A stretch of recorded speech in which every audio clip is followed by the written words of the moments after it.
Sure, yeah, the Fellows program was amazing for me. I mean, I think it's an opportunity to work in a sort of semi-independent fashion, in a way that very few other positions allow you to do.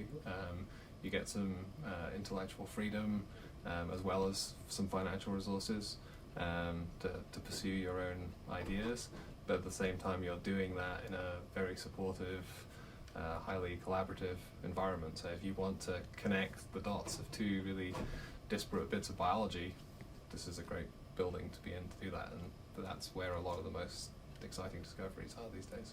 I think the big piece of advice I would give based on my experience is, don't set up walls around yourself in terms of what you view your discipline to be. I think if you can break down those boundaries and have an open mind about all of the diverse array of things that people do in the building, you like me, you might find yourself doing a very different kind of science in a few years. And the things I was doing as a graduate student, as a postdoc, if you told me I'd be doing quantitative genetics and transcript profiling 5 to 10 years after that, I probably wouldn't have believed you. And it was the opportunity to get experience managing a research group without actually being a PI. So you get a bit more responsibility than just being a standard postdoc. And so that was a fantastic opportunity. Yeah, and so it gives us an amazing working environment to be in.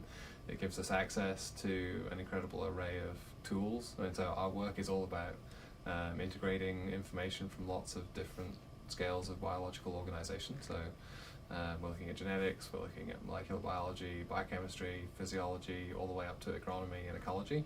And so having access to tools, having a space where we can collaborate with people who have expertise at all of those different levels, that's something we get to do here in IGB more than we would anywhere else, with direct access to the core facilities when we want to do microscopy, when we want to help with image analysis, and then a bit slightly more indirect than that, we get to interact with all the other people in the different themes. And so I have collaborations with physicists that I never would have met or interacted with if I wasn't in this building. So just being in a place that's a gathering point for all of these different kinds of biology really opens your eyes to the opportunities that are out there. Gift money has been incredibly valuable because it gives us some flexible spending power, which we've used in a couple of different ways.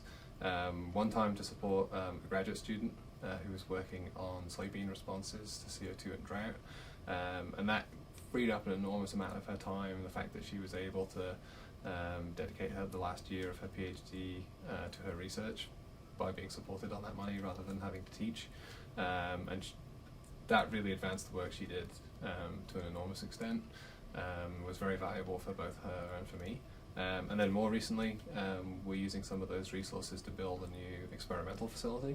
And that's a particularly difficult kind of money to get, but it sets us up to have unique ability to drought stress plants and do experiments on drought stress, and should hopefully set us up to go out and win competitive grants to then fund more of that research in the future.